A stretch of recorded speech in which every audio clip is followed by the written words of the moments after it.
Hello guys, good morning सबैलाई।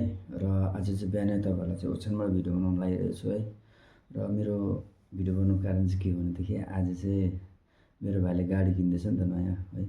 त्यसको लागि चाहिँ सोरुममा चाहिँ अब हामीलाई आज छिटो बोलाएको छ र म मेरो भाइको फ्यामिली चाहिँ आज गाडी किन्नको लागि चाहिँ अब सोरुम जाँदैछु है। र सोरुमसम्मको के कस्तो भिडियोहरू हुन्छ है तपाईँले हेरेर लाइक सेयर एन्ड कमेन्ट गर्नु चाहिँ नभुल्नु होला। अनि भिडियोको अन्तिमसम्म चाहिँ बनिदिनुहोस्। चाहिँ भाइको गाडी लिनु गएको। आज गाडी चाहिँ हुन्छ कि हुँदैन, ढिलो भइसक्यो। तर गाडी लिनु गएको मान्छे आज चाहिँ हिँडाइ पर्यो। फर्स्ट टाइम हिँडाइ हुँदैछ। बाइक छोड्नु पर्यो, बाइक लिएर जाउँ त गाडी काँधमा हालेर ल्याउनु पर्यो। कुदाउने मान्छे नहुनु पनि साह्रै रहेछ। मौसम पनि चिसो चिसो छ आजको। Hello finally guys, paper work गरेर चाहिँ अब हामी चाहिँ एकदम रिल्याक्समा छौँ है। हाम्रो पेपर वर्क चाहिँ यति बिना पऱ्यो, यति बिना साह्रो पऱ्यो। कुनै पनि डकुमेन्ट्स नमिलेको कारणले गर्दाखेरि चाहिँ एकदमै पेपर वर्क एकदमै साह्रो पऱ्यो। र मेरो भाइ चाहिँ एकदम भर्खर हाँस्दैछु। दुःखमा थियो, अहिले चाहिँ हाँसिरहेको छ अलिकति। एकदमै साह्रो, गाडी किन्नुको लागि चाहिँ एकदमै साह्रो पर्ने रहेछ। जो पाइ त्यसले चाहिँ किन्नु नसकिने रहेछ गाडी भनेको। यो मनको इच्छा चाहिँ हुने रहेछ, पेपर वर्क चाहिँ पुरा हुँदो रहेछ हो।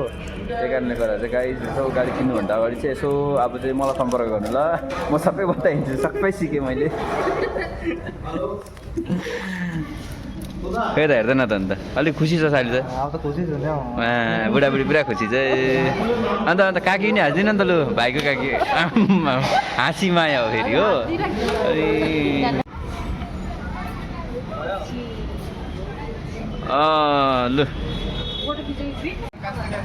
लु लु लु लु कुदाइदे भाइ, कुदाइदे। पेपर देखाएर है ढोक गरेर कुदा नि। म त अप्ठ्यारो लाग्यो त।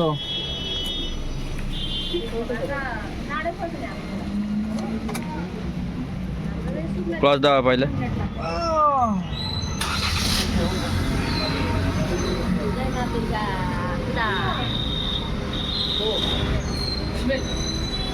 ह्यान्ड ब्रेक यार, ह्यान्ड ब्रेक।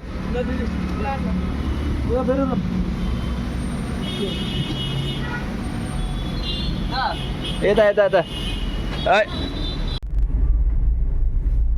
हेलो गाइस, र आज सबै कुरो भएर चाहिँ अब हामी चाहिँ घर फर्किँदै गर्दा चाहिँ यति बिना कुहिरो लागेको रहेछ कि बाटो देखेको छैन। तपाईँहरूले पनि देख्नु सक्नुहुँदैछ है। आजको एकदमै रातिको चाहिँ दृश्य चाहिँ कस्तो छ, भयानक कुहिरो लागिरहेको छ है। अघि चाहिँ डरलाग्दो हो कि आज चाहिँ एकदमै डरलाग्दो। बाटो पनि देखेको छैन गाइस हो। र पनि अब जबरजस्ती कुदाउँदैछु। बाटोमा त गाउँको बाटो भएर चाहिँ अलिकति अनुभव हो क्या। तल सोध्थेँ नत्र त तपाईँले तिम्रो एकदमै ब्याक टु सुक्ना।